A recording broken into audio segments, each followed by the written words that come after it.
আসসালামু আলাইকুম। সবাই কেমন আছেন? আশা করি ভালো আছেন।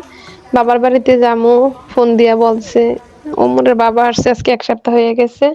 বাবার বাড়িতে যাওয়ার পথে কিছু বিহু নিলাম। এই যে আমাদের বাড়িতে যাওয়ার পথে বুড়িচং পশ্চিম পাড়ের জামে মসজিদটা অনেক সুন্দর দেখতে। তো ভাবলাম যে মসজিদের ইয়াটা নেই। তো দেখেন এদিকে মেশিনের পানি ছাড়ছে, এদিকে আমার কাকা এদিকে হালি উড়াইতেছে। অনেকে ধান লাগানোর জন্য প্রস্তুতি নিতে আছে আরকি। এই যে আমাদের বাসার সামনে চলে আসছি। অনেক সুন্দর। এই যে দেখেন। তো আপনাদের সাথে শেয়ার করব মেশিনের পানিগুলা। মেশিনের পানিগুলা দেখতে অনেক সুন্দর, অনেক পরিষ্কার, অনেক গভীর থেকে ওঠে আরকি। তো এদিকে ভাবি ডিউটি, ভাইও নাই। আম্মা মনে হয় রান্না-বান্নার কাজে ব্যস্ত। তো গেট আমি খুললাম। বাবার বাড়িতে কেউ নাই। বোনেরার বিয়ে হয়ে গেছে। তো এই যে আম্মা আসছে, ভাইয়ের ছেলেরা আছে। রুমে ঢোকার পরে আম্মা জানতে পারছে যে আমরা আসছি। এই আরকি। তো আমি আবার ললিপপ দিলাম। ব্যাগের মধ্যে সবসময় ললিপপ কিছু না কিছু রাখি। তো দিলাম ইসমাইলরে। বাড়িতে ঢোকার পরে একটু বাইরে আসলাম। ভাবলাম যে একটু হাঁটি, রাস্তার মধ্যে বের হই আরকি। ওমর, আলিফ এদিকে অনেক দুষ্টামি করতেছে। তো এদিকে একটু নামলাম। আমার আপার জায়গার মধ্যে আরকি। এই যে অনেক সুন্দর দেখেন। এদিকে হালি লাগাইছিল আমার আব্বা। অর্ধেক হালিগুলো উঠাই লাইছে আরকি। ওই পিছনে আব্বা ধান ধান ক্ষেতের কাজ করতেছে আরকি। ক্ষেত যে রুইব আরকি এদিকে।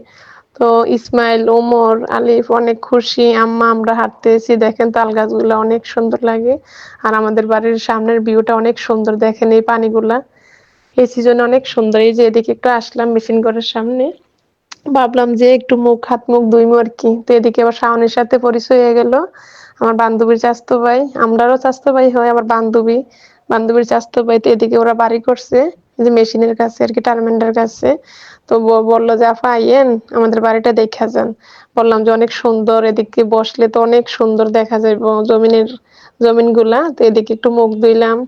৩ জনে সুন্দর, পানি পরিষ্কার। মুখ না দিলে নাই হইব আরকি। দেখেন। আগে অনেক গোসলও করতাম ছোটবেলায়। এখন তো আর গোসল করা যাইব না, এই আরকি। ওমরের বাবা দাঁড়াই রইছে। পা ধুইলাম, হাত মুখ ধুইলাম। পানিটা অনেক গরম। তো এদিকে আবার কাকা ডাক দিল। কাকার বাসায় আসলাম আরকি, মুসলিম কাকার বাসায়। তো এদিকে সন্ধ্যা হয়ে গেল কথা বলতে, বলতে। আমার মুরগির একটু নিলাম আরকি, রাতা মুরগ। দেখেন অনেকগুলো, এগুলো আমাদের জন্য রাখছে। ওমরের বাবা আসলে জবাই করব। ভাবলাম যে আপনাদের সাথে একটু শেয়ার করি। তো রাতের খাবারটা এখানে শেয়ার করলাম। মানে ভাবি ডিউটি থেকে আইসা হঠাৎ মানে তাড়াহুড়ার মধ্যে একটু বিরিয়ানির আয়োজন করলো।